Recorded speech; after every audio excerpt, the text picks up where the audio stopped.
अभी चौधरी जयंत चौधरी 13 तारीख के कार्यक्रम में उत्तर प्रदेश के यशस्वी मुख्यमंत्री योगी आदित्यनाथ जी और चौधरी जयंत कार्यक्रम में आए थे। भारी भरकम 25-30 हजार लोगों की जनसभा हुई थी। उसी समय मेरी मुलाकात हुई थी और उससे पहले मंच के ऊपर मिथिलेश पाल जी के चुनाव में मेरी मुलाकात हुई थी। तो तब भी मैंने कहा था, मैं चौधरी साहब मैं आपका आशीर्वाद लेने आऊंगा, और इस बार भी जब मैंने कहा तो जब भी समय होगा चौधरी साहब आप मैसेज करा देना, मैं आऊंगा जरूर। तो मैं चौधरी साहब से शिष्टाचार एक रूपी बैठक में मुलाकात करने गया था और चौधरी साहब ने किसानों के बारे में, गन्ने के भुगतान के बारे में, गन्ने के रेट के बारे में, मुजफ्फरनगर जनपद के किसानों के बारे में चर्चा की। और चर्चा में यही हुआ कि जो 400 रुपये गन्ने का रेट उत्तर प्रदेश के मुख्यमंत्री यशस्वी योगी आदित्यनाथ जी ने किया है, उसके लिए मैंने आदरणीय चौधरी साहब को भी उनका स्वागत किया, उनका धन्यवाद किया।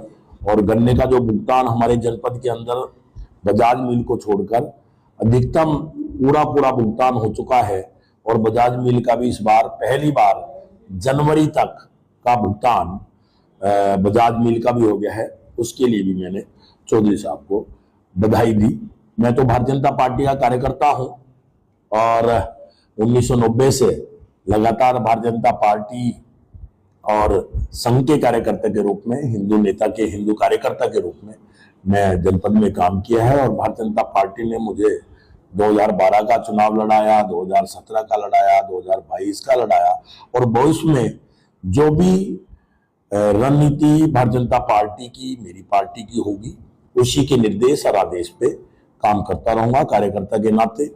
मुझे बुढ़ाना विधानसभा क्षेत्र की जनता ने 2017 से 2022 तक सेवा करने का मौका दिया था, और 2022 में भी 1,03,000 वोट, पिछली 2017 से भी लगभग 6-7 हजार वोट ज्यादा दे के मेरा उत्साहवर्धन किया। और 4 वर्ष मुझे चुनाव हारे हो गए। मैं लगातार अपने कार्यकर्ताओं के बल पे, अपने क्षेत्र की जनता के बल पे, अपने बुजुर्गों के, अपने क्षेत्र के बुजुर्गों के आशीर्वाद से, भारतीय जनता पार्टी के वरिष्ठ नेता आदरणीय भूपेंद्र जी भाई साहब हमारे आदरणीय प्रदेश अध्यक्ष रहे हैं। जिस समय मुझे टिकट हुआ उस टाइम भी क्षेत्रीय अध्यक्ष, उनका बहुत बड़ा आशीर्वाद मेरे पे हमेशा बना रहा है। और संघ का, राष्ट्रीय स्वयं सेवक संघ का भी मैं कार्यकर्ता हूं, और संघ का भी बहुत बड़ा आशीर्वाद मेरे पे लगातार बना रहा है।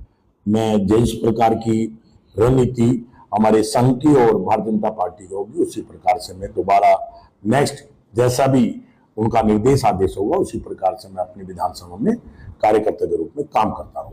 मुलाकात भले ही शिष्टाचार भेंट हो रही है तो साहब की बात की, लेकिन राजनीतिक हल्के में पूरी तरह से हलचल है। तरह के कयास लगाए जा रहे हैं। विधानसभा चुनाव 2027 चलता है, गुजरात का चुनाव होते हुए शायद उत्तर प्रदेश में होगी, तो क्या उसको लेकर क्या? जिन लोगों को केवल कयास लगाने हैं, वे तरह के कयास लगाकर कोई इस प्रकार की टिप्पणी करेगा, कोई किस प्रकार की बात करेगा। लेकिन जो जनता के बीच में रहता है और जनता के बीच में रह के काम करता है और कार्यकर्ता के रूप में काम करता है, उसको खूब पता है कि आज जो भी 2027 में गठबंधन का प्रत्याशी आएगा, भारतीय जनता पार्टी और लोकदल का गठबंधन है। और पश्चिम उत्तर प्रदेश में इससे ताकतवर गठबंधन कभी ना हो सकता, ना कभी पहले हुआ है। निश्चित रूप से 2027 में गठबंधन का कार्यकर्ता जो भी प्रत्याशी के रूप में चुन के आएगा, वही 2027 में चुनाव जीतेगा, ये भी तय है। और जिसको गठबंधन तय करके भेज देगा, उसी के साथ हम सब कार्यकर्ता मन लगा के चुनाव लड़ाएंगे। कुछ लोग होते हैं, कुछ छोटी मानसिकता के भी लोग होते हैं, उनको परेशानी बनी होगी, लेकिन मैं नहीं समझता किसी को परेशानी नहीं होनी चाहिए, क्योंकि हमारा घटक दल है और हमारे नेता हैं। और जयंत चौधरी से जिस प्रकार से मैं मिला, इतने सरल स्वभाव के भारत रत्न चौधरी चरण सिंह जी किसान मसीहा को मिला है, उनके पौत्र हैं, लेकिन वास्तविक में इतने सरल स्वभाव के और इतने बढ़िया भाव देने वाले हमारे जयंत चौधरी हैं। वास्तविक में देश में ऐसा किसान नेता की आवश्यकता है और चौधरी जयंत चौधरी ने बहुत अच्छी तरह से लगभग आधा घंटा मुझसे वार्ता की।